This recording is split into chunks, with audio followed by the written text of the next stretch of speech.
The dust cloud appeared first, a brown smudge against the endless blue sky of the Montana Territory. Samuel Carter set down his hammer and wiped the sweat from his brow, squinting into the afternoon sun. 20 years of ranching had taught him to notice everything that moved across his land. And this movement looked desperate. The rider emerged from the heat, haze like a ghost, becoming solid. A woman, bent low over her horse's neck. Her long, dark hair, whipping behind her in the wind. But it was what Samuel saw next that made him drop his tools entirely. 3 small figures clung to her, and the horse children, barely visible against the massive animal's flanks. Martha Carter appeared beside her husband, drawn from the kitchen by the thunder of approaching hooves. Her weathered hands found Samuel's arm instinctively. "Lord have mercy," she whispered. "What brings a mother and her babies out here alone?" The horse stumbled as it reached the ranch yard, its sides heaving and foam white around the bit. The woman's face was burned red from sun and wind, her clothes torn and dusty. She clutched the youngest child, a boy who couldn't have been more than 3 years old. 2 girls, maybe 7 and 9, held tight to the horse's mane with small, dirty fists. Samuel stepped forward slowly, his hands visible and empty. The woman's eyes darted between him and Martha, wild with exhaustion and fear. Her lips were cracked and bleeding, her voice barely a whisper when she finally spoke. "Please," she said, the word carrying the weight of 100 miles and 1,000 fears. "My children. They need water." Martha was already moving before the woman finished speaking, her maternal instincts overriding any questions or caution. She reached up to help the smallest child down, cooing softly as the little boy whimpered and buried his face against her shoulder. "Easy now, sweetheart," Martha murmured, feeling how light the child was, how his tiny body trembled with hunger and exhaustion. "You're safe now. We're going to take good care of you." Samuel caught the woman as she slid from the horse, her legs buckling the moment her feet touched the ground. She had ridden hard and far, pushed beyond the limits of human endurance by something that must have been terrible indeed. "The girls," she gasped, even as Samuel supported her weight. "Please, help my girls." The 2 older children climbed down slowly, their movements careful and protective of each other. The older girl kept her arm around her sister, her young face set in lines too serious for her age. They had learned to be careful, these children. They had learned that the world was not always kind. Samuel lifted the girls down gently, noting how they flinched slightly at his touch despite their exhaustion. Their clothes were good quality but worn and mended, suggesting a fall from better circumstances. The older girl's dress had once been blue, but sun and dust had faded it to gray. The younger wore a yellow frock that hung loose on her small frame. "What are your names?" Martha asked softly, kneeling to bring herself to the children's eye level. The older girl looked to their mother, who nodded weakly. "I'm Emma," the older girl said, her voice steady despite everything. "This is Lucy. And that's Tommy." She pointed to the toddler in Martha's arms. "We've been riding for 3 days. 3 days." Samuel exchanged glances with his wife. No wonder they looked half dead. The nearest town was 50 miles in any direction, and the prairie in between was unforgiving territory for anyone, let alone a woman alone with 3 young children. "Where did you come from?" Samuel asked gently, addressing the mother. She had managed to stand on her own now, though she swayed slightly with fatigue. "Elkhorn Valley," she replied, and Samuel knew immediately why she had run. He had heard the stories filtering through the territory about the trouble there, about the war between the homesteaders and the cattle barons that had turned bloody. Good people were dying, and families were being driven from their land by men who believed might made right. "My name is Rebecca Morrison," the woman continued, straightening her shoulders despite her exhaustion. "These are my children. We had to leave everything behind." She didn't need to say more. Samuel could read the story in the smoke stains on her skirt, the way she unconsciously touched her left shoulder as if it pained her, the haunted look in her eyes that spoke of violence witnessed and barely escaped. Martha was already ushering the children toward the house. "Come along, little ones. Let's get some food in you and get you cleaned up." She looked over her shoulder at Rebecca. "You too, dear. You look ready to drop." But Rebecca hesitated, her hand moving instinctively toward her children. Samuel recognized the gesture, the protective instinct of a mother who had learned that danger could come from anywhere, even from those who offered help. "Ma'am," Samuel said quietly, removing his hat and holding it against his chest. "I give you my word. No harm will come to you or your children under this roof. You have my protection for as long as you need it." The simple gesture and the sincerity in his voice seemed to break through Rebecca's defenses. Her shoulders sagged, and for the first time since her arrival, tears threatened to fall. "I don't have any money to pay you," she admitted, her voice barely audible. "We lost everything. I can work, I'm strong. I can earn our keep, but right now," Samuel held up a hand to stop her. "Right now, you need rest, and your children need care. We'll talk about the rest later." He gestured toward the house where Martha was already disappearing through the front door with the children. "My wife makes the best beef stew in 3 counties. Those young ones need feeding. And so do you." As they walked slowly toward the house, Rebecca stumbled again. This time, Samuel offered his arm without hesitation. And this time, she accepted it without fear. Sometimes, he reflected, survival meant learning when to trust, even when trust had been broken before. The ranch house stood solid and welcoming against the vast Montana sky, smoke rising from the chimney, warm light glowing in the windows. For Rebecca Morrison and her 3 children, it represented something they had almost forgotten existed: safety, kindness, and the possibility of a new beginning. Inside, they could hear Martha's voice, gentle and encouraging, talking to the children as she settled them around the kitchen table. Tommy was giggling, actually giggling for the first time in days, and Emma's voice had lost some of its careful, adult wariness as she thanked Mrs. Carter for the cup of milk. Samuel felt Rebecca's grip tighten on his arm as they reached the porch steps. "Thank you," she whispered. "I don't know what we would have done if—" "You don't need to think about that now," Samuel replied firmly. "You found us, and we found you. Sometimes that's how things are supposed to work."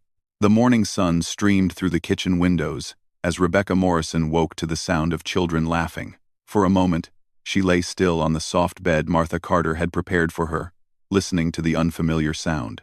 It had been so long since her children had laughed freely that she had almost forgotten what it sounded like. Tommy's voice rose above the others, delighted and carefree. Through the thin walls, she could hear Martha's patient voice explaining how to crack eggs properly, and Emma's eager questions about everything from the chickens in the yard to the mountains visible in the distance. Rebecca sat up slowly, wincing at the soreness in her muscles. 3 days of hard riding had taken their toll. But it was more than physical exhaustion that weighed on her.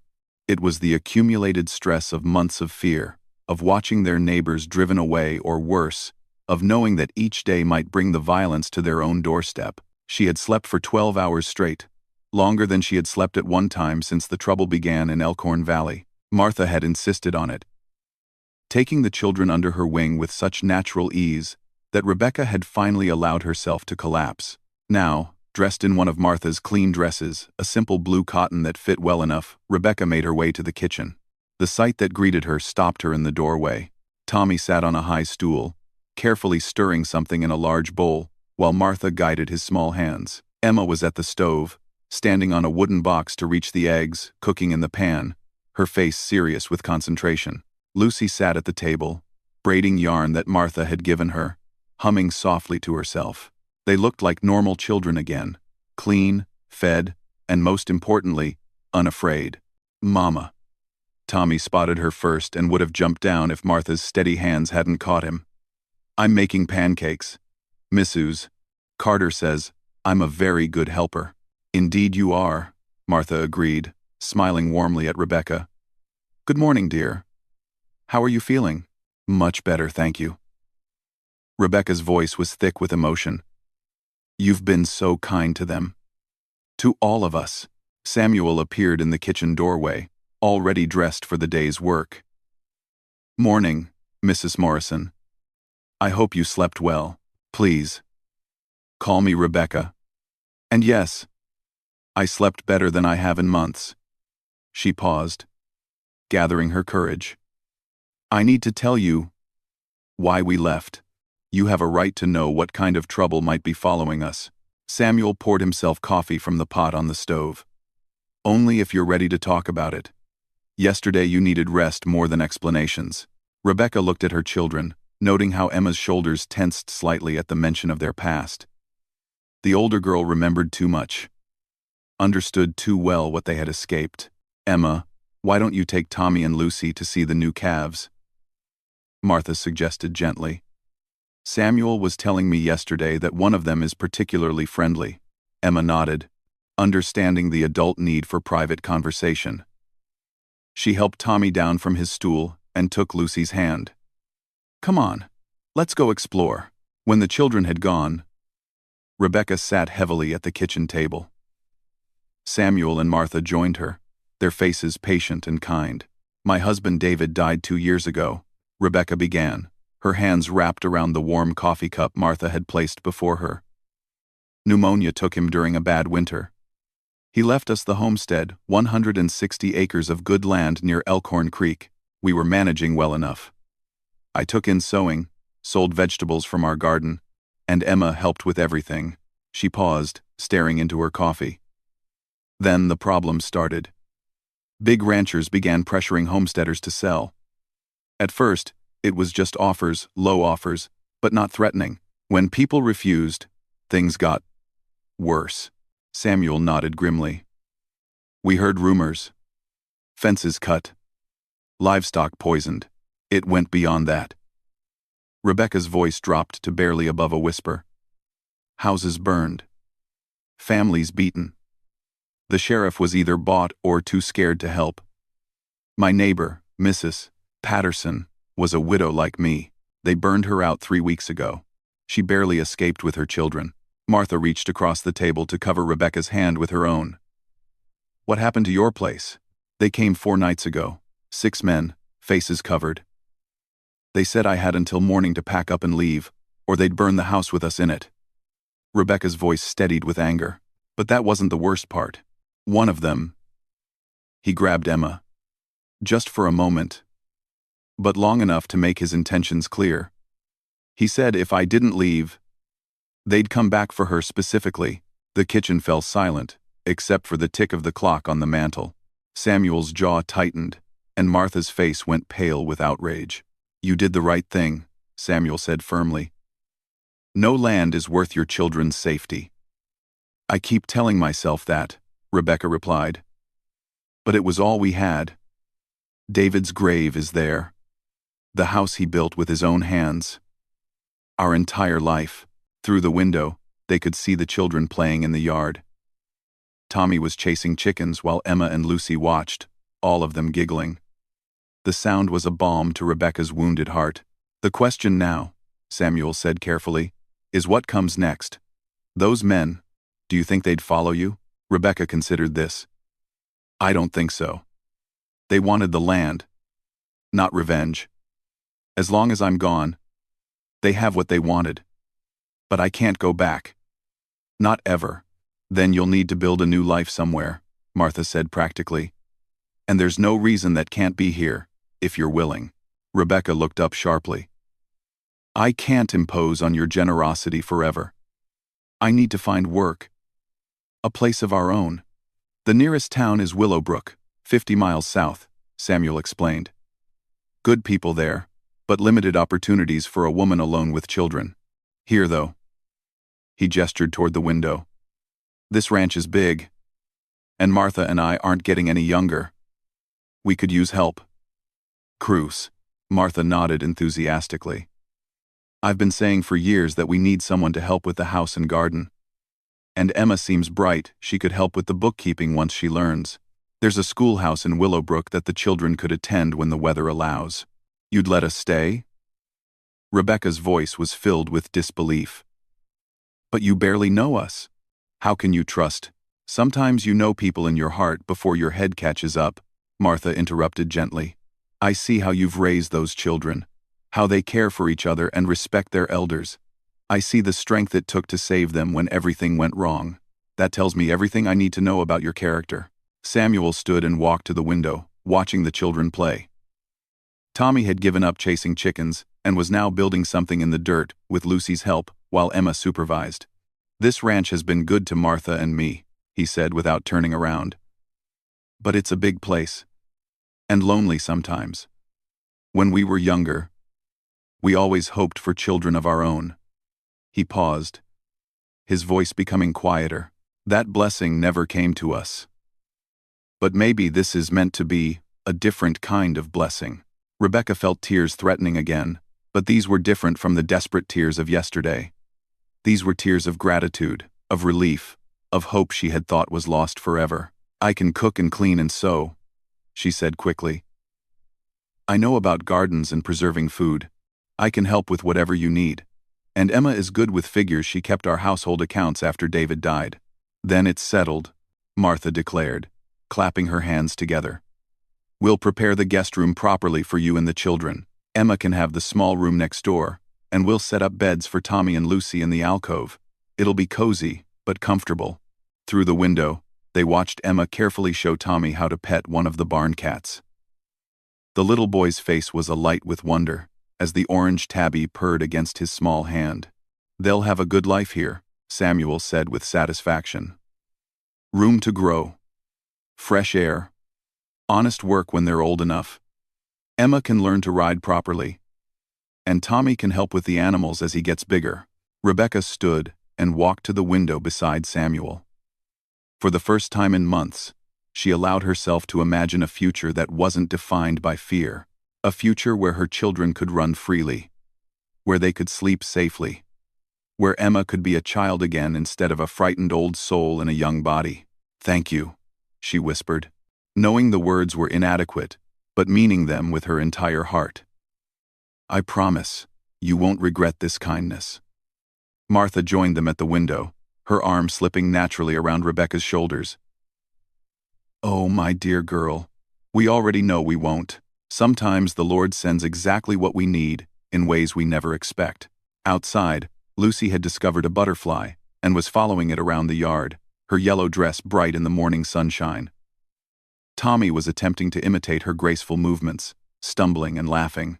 Emma watched over them both. But for the first time in months, her vigilance seemed relaxed, natural rather than desperate. They were home. 6 months later, Rebecca Morrison stood in the same kitchen doorway where she had first seen her children laugh again, but everything had changed. Where once she had been a desperate stranger begging for shelter, she now belonged. The blue dress Martha had lent her that first morning had been replaced by several of her own, sewn during the long winter evenings by lamplight while the children did their lessons at the kitchen table. The lessons had been Samuel's idea.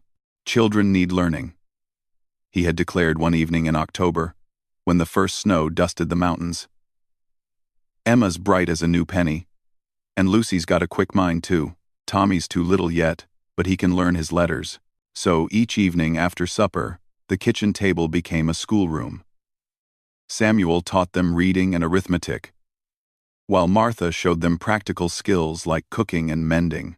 Rebecca contributed what she could. Her late husband had been well educated, and she had learned much from him during their marriage. Now, as spring arrived with its promise of new beginnings, Rebecca watched her children through the window and marveled at the transformation. Emma, now 10, had grown 2 inches and gained the healthy roundness that came from regular meals and freedom from fear. More importantly, she had begun to act her age again, playing with Lucy instead of constantly worrying about protecting her. Lucy, 8 now, had discovered a talent for music. Martha had found an old harmonica in the attic, and the child had taken to it naturally. Her sweet melodies filled the house in the evenings, adding warmth to the glow of the firelight. Tommy, who had been a thin, frightened 3-year-old when they arrived, was now a sturdy, confident 4-year-old who followed Samuel everywhere, chattering constantly and asking questions about everything from why cows had 4 stomachs to how far away the stars were. "Mrs. Morrison?" The voice behind her was unfamiliar, and Rebecca turned to find a stranger standing in the kitchen doorway. Her heart jumped. Old habits died hard, but the man's posture was respectful, his hat in his hands. "Yes, I'm Deputy Marshal James Crawford from Willowbrook. I was hoping to speak with you about some matters concerning Elkhorn Valley." Samuel appeared behind the marshal, his face serious, but not alarmed. "Rebecca, this is Deputy Crawford. He has some news that might interest you." Rebecca's hands found her apron, twisting the fabric nervously. "If this is about us leaving—" "Oh no, ma'am, nothing like that," Crawford assured her quickly. "Quite the opposite, actually. May I sit? This is good news. But it's a long story." They settled around the kitchen table where so many of their evening lessons had taken place. Through the window, Rebecca could see Emma teaching Tommy to braid grass, while Lucy picked wildflowers nearby. "The trouble in Elkhorn Valley is over," Crawford began. "Federal marshals moved in 2 months ago. Turns out the territorial governor got word of what was happening and decided to make an example of the situation." Rebecca felt her breath catch. "What happened to the men who threatened us?" "In jail, most of them. The ringleader, a man named Morrison, no relation to you, I assume was sentenced to 5 years in federal prison. The others got lesser sentences, but they'll be away for a while." Crawford's expression was grim. "They found evidence of 3 murders, including a family of homesteaders who tried to fight back. Your decision to leave likely saved your lives." The weight of those words settled over the kitchen. Rebecca had sometimes wondered if she had been too hasty, if she should have stayed and fought for what was theirs. Now she knew the truth. Her instincts had been right. "What about the land?" she asked quietly. "Our homestead?" "That's the interesting part," Crawford continued. "The territorial government has decided to compensate families who were driven out illegally. Your property has been held in trust, and you have the legal right to reclaim it if you choose." The silence that followed was profound. Through the window, they could hear Tommy's delighted laughter as he successfully braided his first piece of grass. "I don't want it," Rebecca said finally, surprising herself with the certainty in her voice. "That land holds too much pain now. Too much fear. My children are happy here. Safe here. This is home now." Samuel reached across the table and covered her hand with his weathered one. "You're sure? It's a big decision." "I've never been more sure of anything," Rebecca replied, looking around the kitchen that had become the heart of their new life. "Besides, what would you and Martha do without Lucy's harmonica music and Tommy's endless questions?" Martha, who had been listening from the stove where she was preparing the evening meal, laughed softly. "We'd be lost without the sound of children in this house again." Deputy Crawford nodded.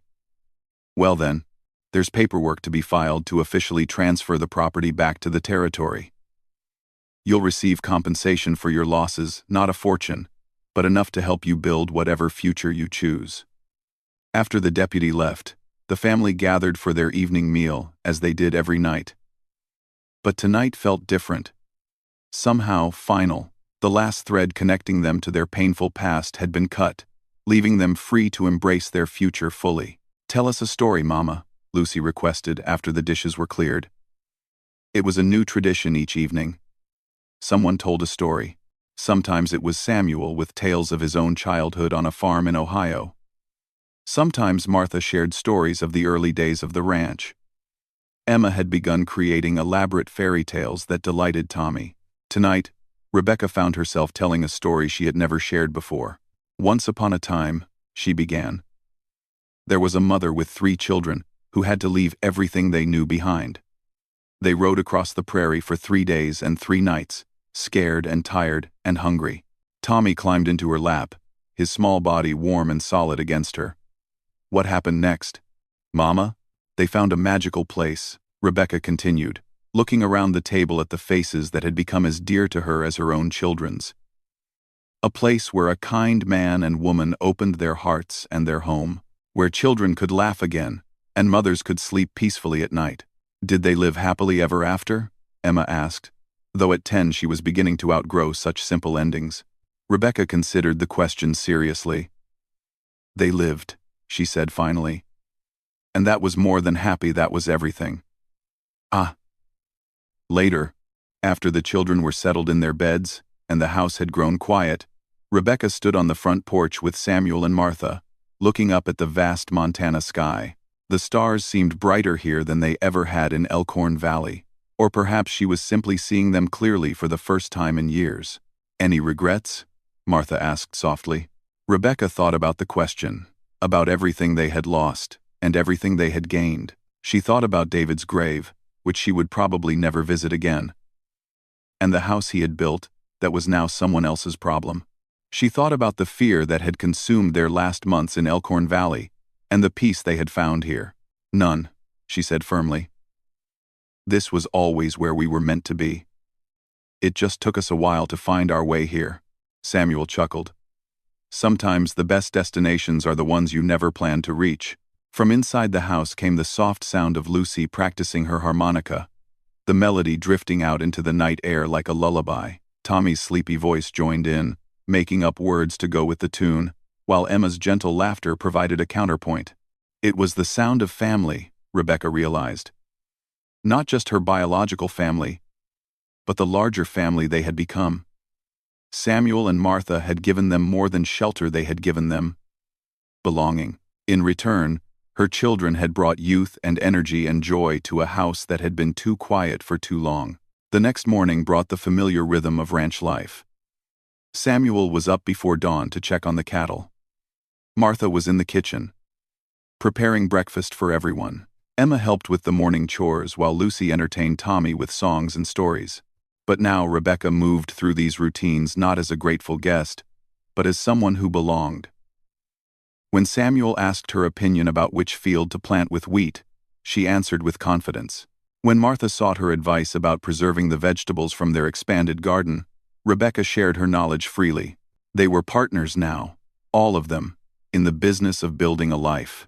As the sun climbed higher into the Montana sky, painting the mountains gold and pink, Rebecca Morrison stood in her garden, for it was truly hers now, and watched her children play. Emma was teaching Tommy to skip stones in the stream, while Lucy sat nearby, weaving a crown of wildflowers. 6 months ago, she had ridden up to this ranch in desperation, carrying nothing but 3 frightened children and a heart full of fear. Today, she was home. Today, she was exactly where she belonged. Sometimes, she reflected, the greatest journeys were not about finding new places, but about finding the courage to stay when you discovered where you belonged. And sometimes, the most unlikely destinations became the most perfect homes.